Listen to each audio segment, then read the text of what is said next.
अस्सलाम वालेकुम नाजरीन, प्रोग्राम दूसरा रुख में खुशामदीद। मैं हूं आपका मेज़बान नादिर गुरामानी। नाजरीन, इस वक्त सियासी जमातों के एक दूसरे के साथ राब्ते जारी हैं। इस वक्त अगर हम देखें तो मुस्लिम लीग नून सिंध में मुतहरिक नज़र आ रही है। तो चेयरमैन पीपल्स पार्टी बिलावल भुट्टो जरदारी ने खैबर पख्तूनख्वा में अहम जलसे किए और अहम खिताब भी उन्होंने वहाँ पे किए। JUI, ANP और जमात इस्लामी भी इस वक्त मुतहरिक नज़र आ रही है। दूसरी जानिब अगर हम जिक्र करें साबिक सदर आसिफ अली जरदारी के एक इंटरव्यू का, तो उस इंटरव्यू के बाद मुल्क में सियासत के हवाले से एक नई बहस जो है वो भी उस इंटरव्यू ने छेड़ दी है। अब ये भी कहा जा रहा है कि जो खबरें सामने आ रही हैं कि चेयरमैन पीपल्स पार्टी बिलावल भुट्टो जरदारी साहब दुबई रवाना हो गए और साबिक सदर आसिफ अली जरदारी साहब भी दुबई पहुंच रहे हैं। इसी के साथ साथ अगर हम देखें तो मुस्लिम लीग नून ने यह दावा किया कि आइंदा हुकूमत जो है वो मुस्लिम लीग नून की होगी और मियाँ साहब जो हैं वो वज़ीर आज़म होंगे। तो पीपल्स पार्टी ने भी ये दावा किया कि आने वाले दिनों में हुकूमत पीपल्स पार्टी की होगी और इस मरतबा वज़ीर आज़म जो है वो पंजाब से नहीं होंगे बल्कि वज़ीर आज़म जियाला होगा। तो साबिक सदर आसिफ अली जरदारी साहब ने, अगर हम देखें तो इस हवाले से उन्होंने ये कहा है कि आने वाली हुकूमत जो है या इंतखाबात के बाद जो हुकूमत बनेगी वो किसी एक जमात की नहीं होगी बल्कि वो कौमी हुकूमत बनेगी। इस तमाम सूरत हाल पर हम बात करेंगे। हमें ज्वाइन किया है पीपल्स पार्टी के सीनियर रहनुमा कायरा साहब हमारे साथ मौजूद हैं। सर, बहुत शुक्रिया कायरा साहब, आपने टाइम निकाला। जो बिलावल साहब के हवाले से जरदारी साहब ने कहा उसके बाद एक नई जो बहस है वो छिड़ गई। आप समझते हैं कि जरदारी साहब का जो बयान है, बिलावल साहब एक तरफ जब खैबर पख्तूनख्वा में वो जलसों से खिताब कर रहे थे, इलेक्शन मुहिम चला रहे थे, इस दौरान जरदारी साहब का ये बयान उनके लिए, बिलावल साहब के लिए डैमेजिंग साबित हो सकता है। सर, आप ये समझते हैं? देखिए, गुजारिश ये है कि हमें ना पहले तो ये बात समझनी चाहिए कि बिलावल साहब क्या कह रहे थे। जी, बिलावल साहब कह रहे थे कि हमें पुरानी सियासत को खत्म कर देना चाहिए। जी, हमारी जो पुरानी सियासत नफरत पे मबनी है, एक दूसरे को खत्म करने पे मबनी है, तसादम पे मबनी है, उस सियासत का खात्मा करना चाहिए। और अगर वो सियासत खत्म नहीं कर सकते तो ये पुराने सियासतदान घरों बैठ जाएं या जाके अपने मदरसों में बैठ के कौम के लिए दुआएं करें। वो उन्होंने क्वालिफायर किया जी, कि ये पुरानी सियासत का खात्मा करना चाहिए, या अगर वो नहीं छोड़ सकते तो आप ये छोड़ दें। दूसरा, उन्होंने कहा कि मैं इस मुल्क का वजीर खारजा रहा हूं, मैं नौजवानों को इस मुल्क में आगे आने का मौका देना चाहिए और ये जो तस्वर है कि सिर्फ पुराने लोग वही काम कर सकते हैं, हम नए लोगों को भी मौका मिले तो हमने बहुत अच्छा परफॉर्म किया है। और दुनिया में इसकी बहुत सारी मिसालें मौजूद हैं जी, बहुत सारी मिसालें इसकी मौजूद हैं। लिहाजा उस बात पे जरदारी साहब ने जो बात कही, वो एक इंटरव्यू में उनसे कहा गया जी बिलावल साहब ने ये कहा, तो उन्होंने कहा नहीं, बिलावल साहब मुझसे ज्यादा पढ़े लिखे हैं, वो ज्यादा तालीम याफ्ता हैं, समझदार हैं, लेकिन उनका तजर्बा कम है। अब तजर्बा 70 साल और 30 साल का तो फर्क होगा जी, बिलाशुबा कम है, लेकिन उस तजर्बे की कमी का क्या उनकी परफॉर्मेंस पे कोई फर्क आया? उन्होंने बतौर वजीर खारजा जो अपना रोल अदा किया है वो बहुत आला है, सारी दुनिया उसकी मोतरफ। लेकिन कायरा साहब, यहाँ पर अगर मैं दो मुख्तसर बयानात आपके अगर सामने रख दूँ, एक जो बिलावल साहब ने कहा कि हल्का बंदियाँ ज़रूरी नहीं है बल्कि 90 रोज़ में इलेक्शन करवाएं, तो जरदारी साहब ने कहा कि नहीं, इलेक्शन कमीशन जो है वो हल्का बंदियों का पाबंद है और इलेक्शन कमीशन हल्का बंदियाँ करवाएगा। दूसरी तरफ जब खैबर पख्तूनख्वा गए बिलावल साहब, तो वहाँ पर उन्होंने लेवल प्लेइंग फील्ड की बात की। फिर उन्होंने कहा कि अगर इलेक्शन की बजाय सिलेक्शन होगी तो अवाम कबूल नहीं करेंगे। बिलावल साहब ने जब तहफ़्फ़ुज़ात का इज़हार किया तो जरदारी साहब का एक दूसरा बयान फिर आ गया, आपकी नज़र से भी गुजरा होगा, कि उन्होंने कहा कि मुझे मुल्क जो है वो शफाफ इंतखाबात की तरफ जाते हुए नज़र आ रहा है और इलेक्शन कमीशन पर मुकम्मल एतमाद है। तो सर, आप समझते हैं कि ये दो मुख्तलिफ बयानात हैं या तजाद है? सर, आप समझते हैं ये? देखिए, तजाद नहीं है, उनका अपना व्यू है, उनका अपना व्यू है जी, बिलावल साहब का अपना व्यू है। डिफरेंस ऑफ ओपिनियन होना तो कोई तजादम नहीं है ना जी आपस में। जी जी, बिल्कुल। हाँ, उन्होंने क्या कहा, बिलावल साहब ने जो बातें की हैं, उनका व्यू ये था कि लेवल प्लेइंग फील्ड नहीं है। तो इस मुल्क का सारा मीडिया जब से मियां नवाज शरीफ साहब लंदन से चले, उनके वापसी का प्लान फाइनल हुआ और फिर वो वहां से सफर शुरू करते हैं, तो इस सारे सफर को पाकिस्तान के मीडिया ने बाय एंड लार्ज क्या कहा? यही कहा ना कि उनको उनका खास तौर पे इस्तकबाल कराया जा रहा है, उनको फैसिलिटेट किया जा रहा है और एस्टेब्लिशमेंट उनको सपोर्ट कर रही है। ये बातें सिर्फ पीपल्स पार्टी ने और बिलावल साहब ने नहीं की, बिल्कुल, ये बातें तो सारे मीडिया ने की हैं। जी, तो इस बात को ये कह देना कि ये बिलावल साहब ने कही है खाली, हाँ बिलावल साहब की भी यही ऑब्जर्वेशन थी और दुरुस्त थी। उसके बाद अगर जरदारी साहब ने ये कहा कि इलेक्शन कमीशन, तो हम तो इलेक्शन कमीशन का अमल तो इलेक्शन कंडक्ट कराना है, वो इलेक्शन के कंडक्ट में हल्का बंदियों के इशू के ऊपर हमारा व्यू अपना था, इलेक्शन कमीशन के साथ कुछ और जमातों का व्यू भी था, सिर्फ जरदारी साहब का व्यू नहीं था। लेकिन उस पर क्या हुआ, हमने कहा ठीक है अगर आपने हल्का बंदी करनी तो डेट दे दे ताकि जो गैर यकीनी की कैफियत है वो खत्म हो सके। उसके लिए भी हमारी बिलावल साहब की यही कोशिश थी, उसमें क्या गलती की उन्होंने। हाँ नहीं, लेकिन सर आपके जो सियासी मुखालफीन हैं वो अब यही बात कर रहे हैं ना कि पार्टी तो अपनी जगह, लेकिन बिलावल साहब और जरदारी साहब जो वो इलेक्शन के मामले पर, लेवल प्लेइंग फील्ड के मामले पर शायद सेम पेज पर नहीं है। लेवल प्लेइंग फील्ड के मामले पे तो मैं वो बात कर रहा हूँ, वो जरदारी साहब भी वही बात कर रहे हैं जो बिलावल साहब कर रहे हैं, उसमें तो कोई इख्तलाफ नहीं है जी। सवाल ये है कि इलेक्शन कमीशन ने लेवल प्लेइंग फील्ड देनी है, लेवल प्लेइंग फील्ड कहाँ से आनी है ये आप जानते हैं। मियां साहब को फैसिलिटेट कौन कर रहा है, मियां साहब के रिसेप्शन कौन करा रहा है, किसको अलर्ज कर रहा है मीडिया, किसको कह रहा है पीपल्स पार्टी कह रही है, वो तो आप जानते हैं, सिर्फ इलेक्शन कमीशन को तो नहीं है। और जरदारी साहब ने इलेक्शन कमीशन को कहा कि इलेक्शन कमीशन मुझे फेयर इलेक्शन कराता नजर आता है, बिल्कुल। लेकिन कायरा साहब ये जो अब बिल्कुल आपने दुरुस्त वजाहत की इस सारे मामले की, लेकिन ये जो इंटरव्यू के बाद एक मामला या एक अगर हम कहें कि मुख्तलिफ जो सवालात उठ रहे हैं, फिर बिलावल साहब की दुबई रवानगी, सर बिलावल साहब और जरदारी साहब की दुबई रवानगी का मामला आप समझते हैं कि वो तयशुदा था या आप समझते हैं कि अचानक उन्हें जाना पड़ा? देखिए मुझे उनके शेड्यूल का नहीं पता, मैं उनके साथ नहीं था जी, लेकिन बिलावल साहब रूटीन में दुबई जाते रहते हैं, इख्तिलाफ राय भी हो सकता है, ठीक है, लेकिन हमारे मुखालफीन और क्या कहें, क्या वो ये कहें कि पीपल्स पार्टी बहुत अच्छा परफॉर्म कर रही है, इनमें बड़ा कोहेजन है, ये बड़ी अच्छी कैंपेन चला रहे हैं और बिलावल साहब अपनी कैंपेन के नतीजे में अपने साथ लोगों को जोड़ने में कामयाब होंगे, ये कहेंगे वो जी। या वो लोगों के सामने रखेंगे कि नहीं पीपल्स पार्टी जो मर्जी कर ले है, ये नहीं कर सकती, पीपल्स पार्टी में ये खराबी है, उनकी पॉलिसी में ये प्रॉब्लम है, ताकि लोग उनके साथ, हमारे साथ नहीं उनके साथ जुड़े। वो तो हमें ऐसे ही कहेंगे ना, आप सवाल उनके कहने पे ना करें जी। आप सवाल अपने तौर पे करें जी। अपने माइंड को इस्तेमाल करते हुए करें कि क्या ऐसा है जी जी, जी सर, इसीलिए सर आपके सामने सवाल रखा कि क्या ऐसी सूरत हाल है सर? नहीं बिल्कुल नहीं। अच्छा, तो आपने कायरा साहब आपने देखा होगा कि जरदारी साहब जब पंजाब में मौजूद थे, साउथ पंजाब से बहुत से रहनुमाओं ने पीपल्स पार्टी में शमूलियत इख्तियार करनी थी। मुझसे बेहतर आप जानते हैं कि 2013 के हवाले से जो इलेक्शन हुए उस हवाले से आपके तहफ़्फ़ुज़ात थे, 2018 के हवाले से थे, जरदारी साहब ने आरओ इलेक्शन करार दिया। अब जब दोबारा आप साउथ पंजाब गए, कुछ लोग पीपल्स पार्टी में शमूलियत इख्तियार कर रहे थे, देखा गया कि ये एकदम सिलसिला रुका और जो पार्टी आपकी तरफ जो लोग आ रहे थे वो किसी दूसरी जमात की तरफ चले गए। तो सर आने वाले इंतखाबात के हवाले से भी आप समझते हैं कि फिर से पंजाब के हवाले से आपको तहफ़्फ़ुज़ात होंगे, या वो जो बिलावल साहब जिनका इजहार कर रहे हैं ऐसी सूरत हाल इस वक्त है? ये बिलावल साहब तो बड़े जोर से इन अपने तहफ़्फ़ुज़ात का इजहार कर रहे हैं, कुछ छुपा के तो कर ही नहीं रहे। और जो हमारे तहफ़्फ़ुज़ात हैं क्या वो गलत है?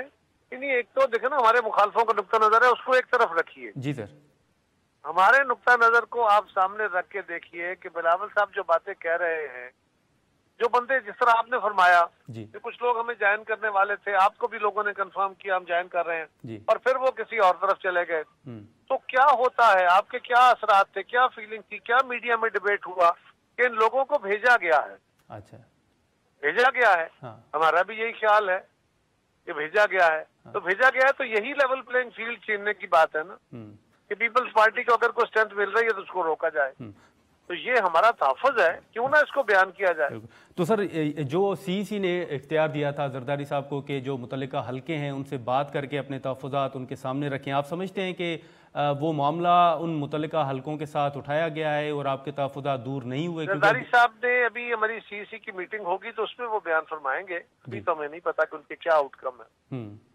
तो सर इस वक्त आप समझते हैं कि अब नून लीग का अगर हम जिक्र करें तो आप आज भी अगर आप देख लें तो कराची में भी मुस्लिम लीग नून जो है वो मुतहरिक एएनपी के साथ मुलाकातें हैं, एमकेएम के साथ मुलाकातें हैं, आपने कायरा साहब मुश्किल वक्त में साथ दिया मुस्लिम लीग नून का, जिसका आप भी जिक्र करते हैं, जरदारी साहब और तमाम जो सीनियर रहनुमा है जिक्र करते हैं। सर क्या वजह है कि मुस्लिम लीग नून मौलाना साहब से तो हाथ मिलाने के लिए तैयार है, लेकिन मियाँ साहब वतन वापस आने के बाद वो जरदारी साहब से उनकी मुलाकात नहीं हो सकी?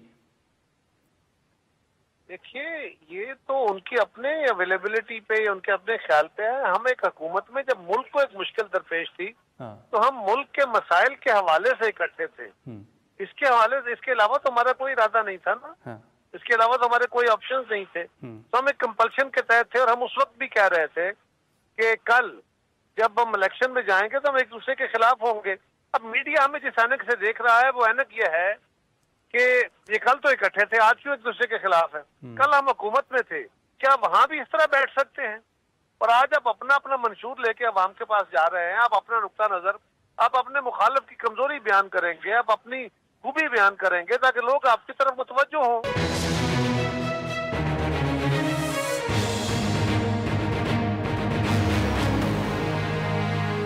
प्रोग्राम में दोबारा खुशामदीद। कायरा साहब, इसी के साथ साथ अगर आप देखें तो जैसे मैंने शुरू में जिक्र किया कि नून लीग ये दावा कर रही है कि उनकी हुकूमत होगी, पीपल्स पार्टी कह रही है कि इस मरतबा जो वज़ीर आज़म होंगे वो पंजाब से नहीं होंगे, जरदारी साहब ने कहा कि बिलावल साहब होंगे।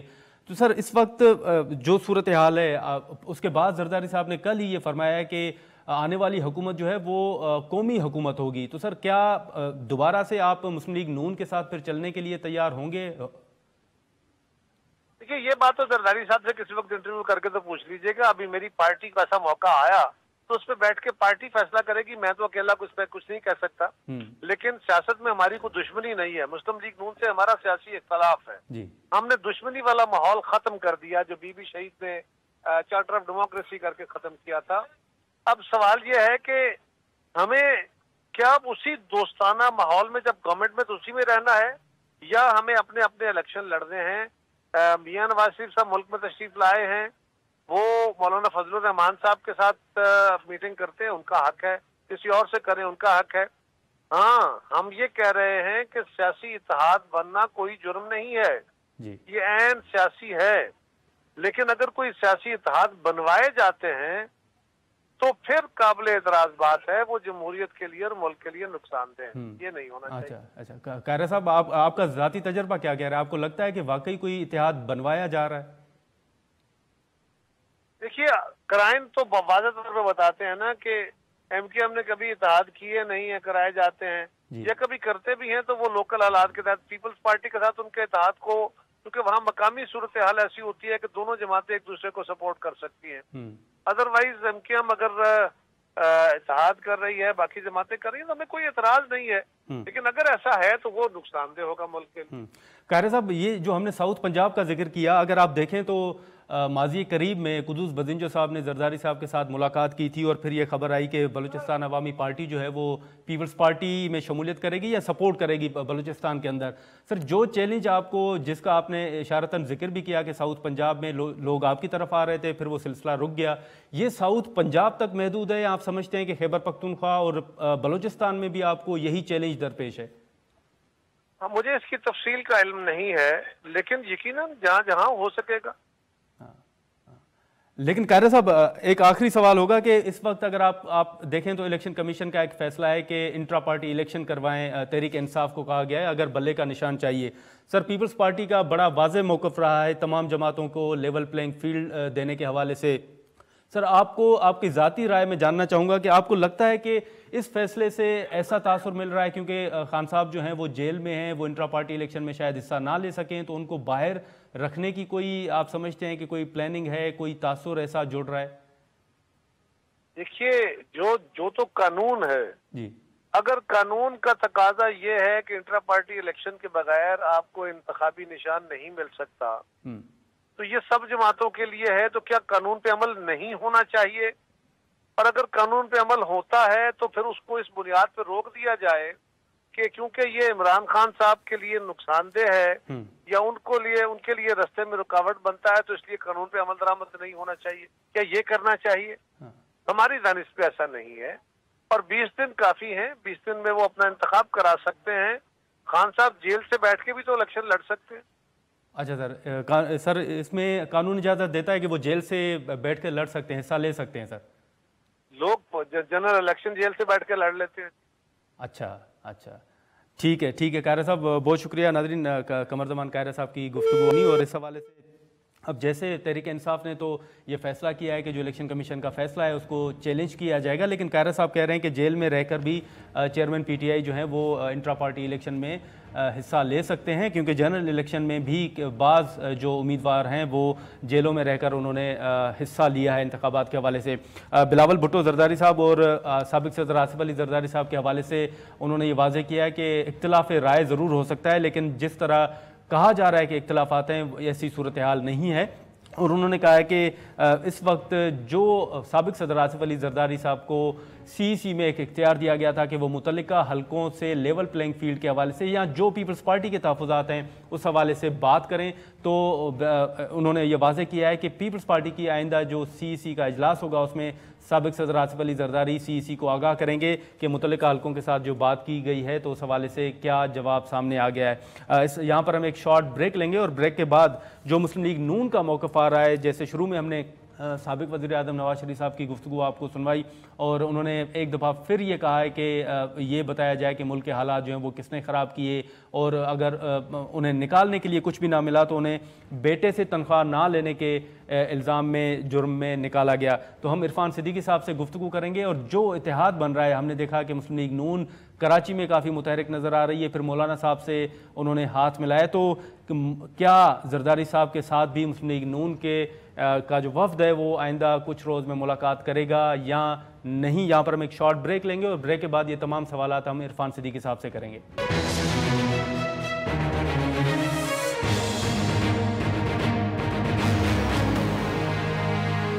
प्रोग्राम में दोबारा खुशामदीद। नाज़रीन, कमर ज़मान कायरा साहब की गुफ्तगू आपने सुनी। इस वक्त मुस्लिम लीग नून के हवाले से जो बात हो रही है, जो इत्तेहाद ख़ास तौर पर पीपल्स पार्टी ये कह रही है कि इत्तेहाद बनवाए जा रहे हैं, उस हवाले से हम बात करेंगे। सेनेटर इरफान सिद्दीकी साहब हमारे साथ मौजूद हैं। सर, बहुत शुक्रिया, आपने टाइम निकाला। इस वक्त अगर हम देखें तो एक बड़ा वाज़ेह मौक़िफ़ था मुस्लिम लीग नून का कि आने वाली हुकूमत जो है वो नून लीग की बनेगी और मियाँ साहब वज़ीर आज़म होंगे। पीपल्स पार्टी ने पहले कहा कि इस मरतबा वज़ीर आज़म जो है वो पंजाब से नहीं होंगे बल्कि वो उसका ताल्लुक सिंध से होगा, जियाला होगा। लेकिन अब जरदारी साहब कह रहे हैं कि आने वाली हुकूमत जो है वो किसी एक जमात की नहीं होगी और कौमी हुकूमत होगी। सर, आप इसको कैसे देखते हैं? बहुत शुक्रिया नादिर। इंतखाबात जब भी होते हैं तो इस तरह की आसाराइयाँ होती रहती हैं, इस तरह के जमाती दावे भी होते रहते हैं, और जो इंतखाबी दंगल सजता है, जब भी इंतखाबी दंगल सजता है तो उसमें तमाम पहलवान दावे करते हैं हम जीतेंगे, हम हुकूमत बनाएंगे, हमारी अक्सरियत होगी। तो इसको तो एक नॉर्मल खेल का हिस्सा समझना चाहिए। जहाँ तक आपने ये कहा कि मुस्लिम लीग नून का मौक़िफ़ है, हमारा कोई ऐसा मौक़िफ़ नहीं है कि हम हुकूमत बनाएंगे या हमारा फ़लाँ वज़ीर आज़म होगा। हमारा मौक़िफ़ यहाँ से शुरू होता है कि अगर अवाम हमें अक्सरियत देंगे, अगर अवाम PMLN पे एतमाद करेंगे और हमारी अक्सरियत होगी और हम हुकूमत बनाने के काबिल होंगे, अगर का लफ्ज़ लगाते हैं, तो फिर पार्टी की राय ये है और पार्टी की सोच ये है कि मियाँ मोहम्मद नवाज शरीफ वज़ीर आज़म होंगे और इंशाअल्लाह हमारा सफ़र वहीं से शुरू होगा जहाँ से 28 जुलाई 2017 को वो सफ़र काटा गया था। हम कोई दावा नहीं कर रहे, हम ये भी नहीं कह रहे कि जी सिंध से नहीं होगा या लाड़काना से नहीं होगा। हम तो सारा फ़ैसला अवाम पे छोड़े जा रहे हैं, बाकी जो जिसके दिल में आता है वो बेशक कहता रहे। और जहाँ तक जरदारी साहब के बयानात का ताल्लुक़ है, वो एक कोना मश्क लीडर हैं, उन्होंने बहुत सर्द गर्म देखा हुआ है इस ज़माने के अंदर। तो उनकी जो स्टेटमेंट्स होती हैं उनमें बड़ी बलूगत होती है और दानाई होती है, और मेरा ख़्याल ये है कि ये रहना चाहिए, अमांगी रहनी चाहिए। एक तरह की जो कुर्बत है सियासी जमातों के दरमियान जमहूरी अक़दार के लिए, जमहूरियत के लिए, पार्लियामेंट की बालादस्ती के लिए, अवाम की राय के लिए, वो बरकरार रहनी चाहिए। तो ये एक अच्छा माहौल है। लेकिन इरफान साहब, इसी के साथ साथ जरदारी साहब, जैसे हमने पहले देखा कि राना सनाउल्लाह साहब ने कहा कि मुस्लिम लीग नून जो है वो पंजाब से 120-125 नशिस्तें जो है वो हासिल करने में कामयाब होगी। जरदारी साहब कह रहे हैं कि कोई भी एक जमात इतनी नशिस्तें हासिल नहीं कर सकती कि वो हुकूमत बनाए। सर, आपको लगता है, जैसे आपने वजाहत तो कर दी कि अगर अवाम आपको वोट दें, आप अगर का लफ्ज़ इस्तेमाल करते हैं, तो सर आप इस राना सनाउल्लाह साहब जो दावा कर रहे हैं, ज़रा आप इसको कैसे देखते हैं? देखिए, राना सनाउल्लाह साहब भी जो कह रहे हैं बकौल आपके, और बिल्कुल दुरुस्त आप फरमा रहे हैं कि वो एक दावा है। जो कि जरदारी साहब कह रहे हैं वो एक दावा है। अब ये दो दावे हैं जो दो मुख्तलिफ जमातें कर रही हैं। इन दावों में से दुरुस्त दावा कौन सा है, मैं उसका फ़ैसला शायद नहीं कर सकता और ना ही शायद कोई राय दे सकता हूँ। हाँ, हमें यकीन है इंशाअल्लाह, और हमें यकीन इस बात पे नहीं है कि कोई ऐसी हवा चलने वाली है। हम ये जानते हैं कि अगर अवाम ने कारकर्दगी देखनी है, अगर अवाम ने ये देखना है कि 15 साल पीपल्स पार्टी की हुकूमत ने क्या दिया, 9 साल PMLN की हुकूमत ने क्या दिया, 4 साल PTI की हुकूमत ने क्या दिया, तो हम बिल्कुल इसमें दो टोक वाज़े और हमारा बिल्कुल गैर मुबहम अंदाज़ा है कि अवाम का फ़ैसला क्या होगा। हमें उस फ़ैसले पे एतमाद है, और अगर उस फैसले की तरफ जाएं और उसकी पेशबीनी करें तो फिर हमें लगता है कि जो कुछ राना साहब कह रहे हैं इंशाल्लाह वो दुरुस्त होगा। बाकी मैं किसी के दावे की तरदीद करने की पोजीशन में नहीं हूँ। लेकिन इरफान साहब, इसी के साथ साथ अगर आप देखें तो इस वक्त पीपल्स पार्टी का ये मौक़िफ़ है कि एक आपसे पहले भी ये सवालात हुए होंगे कि मुस्लिम लीग नून के लिए माहौल बनाया जा रहा है, इत्तेहाद बनवाए जा रहे हैं। जब पीपल्स पार्टी से ये पूछा गया कि आपको क्यों लगता है कि इत्तेहाद जो हैं वो इस वक्त बन नहीं रहे बल्कि बनवाए जा रहे हैं, तो उन्होंने कहा कि MQM के हवाले से उनका नाम लेके उन्होंने कहा कि MQM हमेशा जो है वो उसी तरफ जाती है जिस तरफ कहा जाता है। तो सर, ये मुस्लिम लीग नून के हवाले से एक तासुर, या आपके सियासी मुखालफिन ये क्यों तासुर दे रहे हैं कि इस वक्त जो इत्तेहाद बन रहे हैं वो बन नहीं रहे बल्कि बनवाए जा रहे हैं?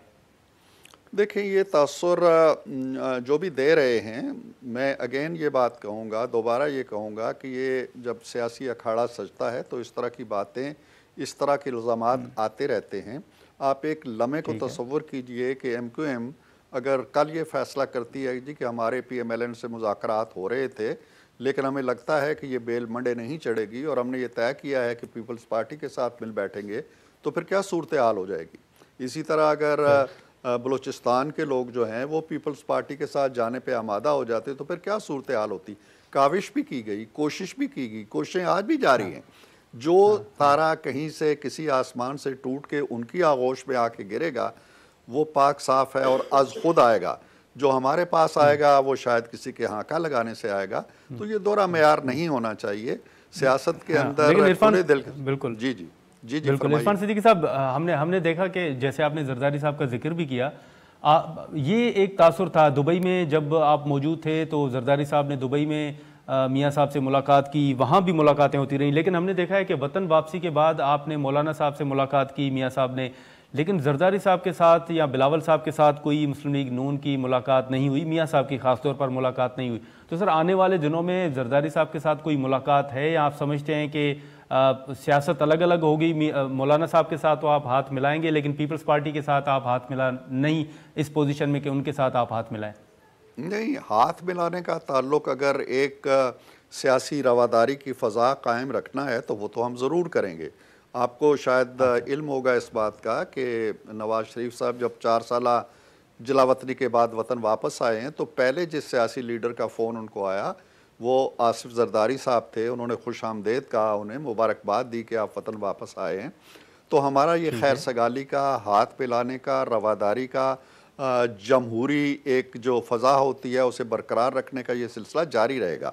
कोई बैन नहीं है, कोई बैद नहीं है कि मियाँ साहब की कल जरदारी साहब से या जरदारी साहब की मियाँ साहब से मुलाकात हो जाए, कोई मुमानियत नहीं है।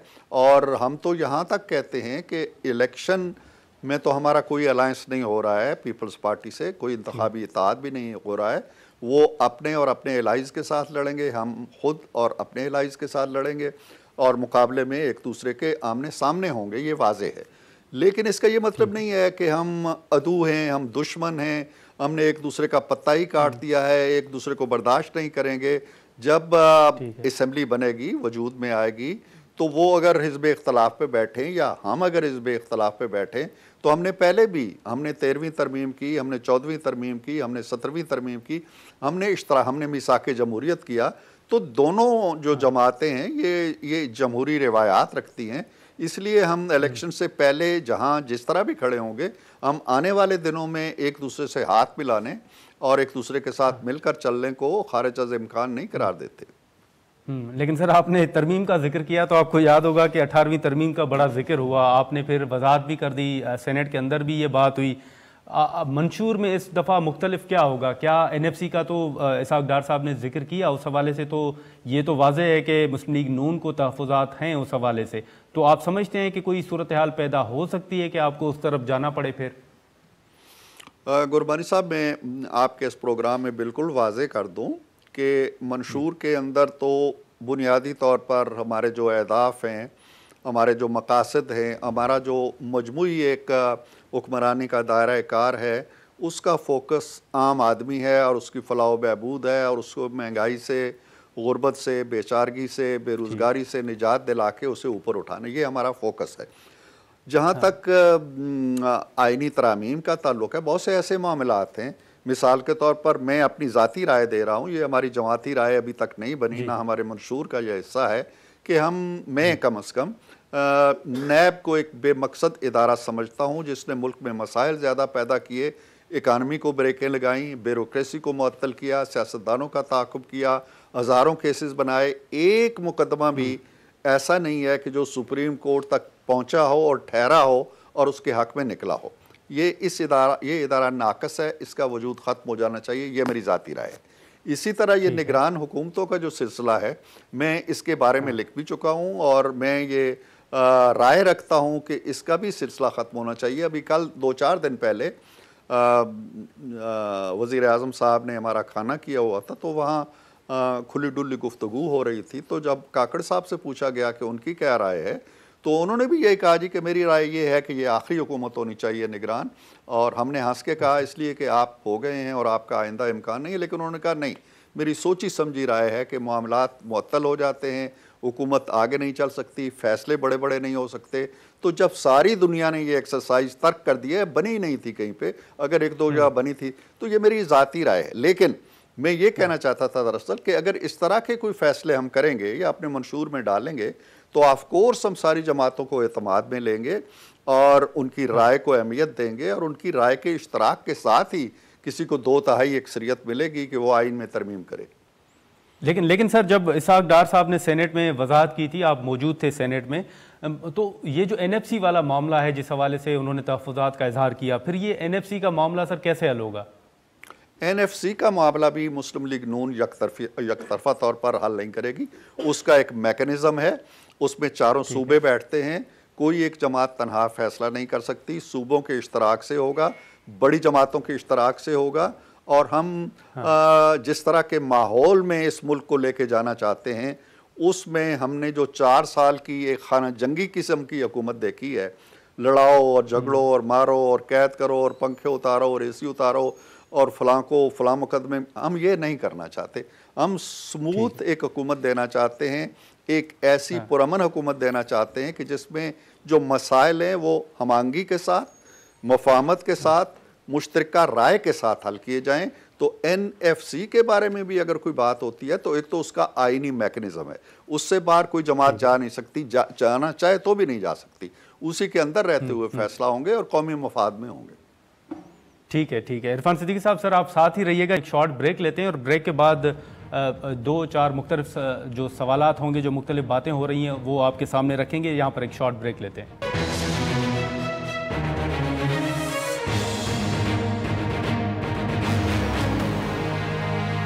प्रोग्राम में दोबारा खुशामदीद। इरफान सिद्दीकी साहब हमारे साथ मौजूद हैं। इरफान साहब, आपने देखा होगा कि ANP का भी ये मौक़िफ़ सामने आया कि उन्हें भी माजी में कहा गया कि वो अगर हुकूमत का हिस्सा बने तो वो आगे चल सकेंगे। फिर ज़रदारी साहब का भी आपने बयान सुना होगा, उन्होंने इंटरव्यू में ही कहा कि हमें भी ये कहा गया कि आप 6 वजारतें लें और तहरीक इंसाफ के साथ चलें। ये जब सारा कुछ हो रहा था सर, ANP और पीपल्स पार्टी का मौक़िफ़ तो सामने आ गया है। 2018 के इलेक्शन के बाद क्या मुस्लिम लीग नून को भी ऐसी कोई जो है वो ऑफ़र हुई थी कि आप भी हमारे साथ चलें या PTI हुकूमत के साथ चलें, तहरीक अदम एतमाद की तरफ ना जाएं? ये बड़ा अच्छा सवाल आपने पूछा है। एक तो ये मैं वजाहत कर दूं कि जो कुछ जरदारी साहब फरमा रहे हैं या जो कुछ ANP ने कहा है, ये PTI के जो ऐद अरूज था, ये उस वक्त की बातें नहीं हैं। ये उस वक्त की बातें हैं जब तहरीक अदम एतमाद आ गई और जान के लाले पड़ गए और साथी टूटने लगे, तो उस वक्त पीपल्स पार्टी से रब्ता किया गया कि आप 6 वजारतें ले लें और हमें बचा लें। इसी तरह ANP से किया गया। लेकिन जहाँ तक PMLN का ताल्लुक़ है, किसी को PMLN से रब्ता करने की ज़रूरत नहीं हुई, ना किसी को ये गुमान था कि PMLN इस हुकूमत का हिस्सा बन सकेगी, और ना कोई ये जसारत कर सकता था कि हमें किसी इस तरह की कोई पेशकश करे। अगर करता तो उसका अंजाम भी वही होता जो पीपल्स पार्टी ने जवाब दिया। लेकिन इसमें एक चीज़ और पस मंज़र भी जहन में रखिए कि PMLN पे 4 सालों के अंदर कोई ऐसी आफत, कोई ऐसी उफ्ताद, कोई ऐसी मुसीबत, कोई ऐसी क़यामत नहीं है जो उन पे नहीं टूटी। 2-2 साल, 2.5 साल जेलों में, ज़मानतें नहीं हो रही, हर केस उन पे लगाया गया, चर्स है, भंग है, नैब है, किराएदारी है, गद्दारी है, ये सारी चीज़ें होती रही। कोई एक आदमी ने प्रेस कॉन्फ्रेंस की बाहर निकल के ना टूटा, ना नवाज शरीफ का साथ छोड़ा। ये है लेकिन इरफान साहब, माजरत मैं आपकी बात काट रहा हूँ, लेकिन क्या फिर जो आपका एक वाज़ेह मौक़िफ़ है कि उन्होंने नुकसान पहुँचाया, जिनकी तरफ आप इशारा करते हैं, क्या इक़्तिदार में आने के बाद मियाँ साहब उनका एहतसाब करेंगे, या इक़्तिदार में आने के बाद आप समझते हैं कि नहीं, उनको माफ़ कर दिया जाएगा? माफ़ करना या उनका हिसाब करना, ये मैं इस वक्त कोई दावा नहीं कर सकता। लेकिन मैं ये ज़रूर जानता हूँ कि नवाज़ शरीफ साहब ने पाकिस्तान में आने के बाद एक क्लियर लाइन खींची है, और उन्होंने कहा है, अब भी कहा है, अगले दिन उन्होंने मरी में भी कहा है कि इन लोगों ने जिन्होंने पाकिस्तान को इस साल तक पहुँचाया, इनका एहतसाब होना चाहिए। ये हम कहते हैं, हमारा उसूली मौक़िफ़ है। साथ ही मियाँ साहब ने यह कहा कि घर जल रहा है, लोगों के पास रोटी नहीं है, गुर्बत की चक्की में पिस रहे हैं, महंगाई की चक्की में पिस रहे हैं, किसी के पास दवा के लिए पैसे नहीं है, किसी के पास बच्चों की फ़ीस के पैसे नहीं है। और मैंने अभी आपसे थोड़ी देर पहले कहा था कि हमारे मंशूर की तरजीहात भी ये है, हम हर चीज़ को भूल कर लेकिन इरफान साहब, ये जो इस वक्त जरदारी साहब ने बयान दिया है बिलावल साहब से मुतल्लिक, अब ये तो उनका अंदरूनी मामला होगा, लेकिन बतौर सेनेटर सर आप इस बयान को कैसे देखते हैं जो उन्होंने बिलावल साहब के हवाले से दिया, फिर मौजूदा सूरत हाल में इख्तलाफात जो हैं वो सामने आ रहे हैं?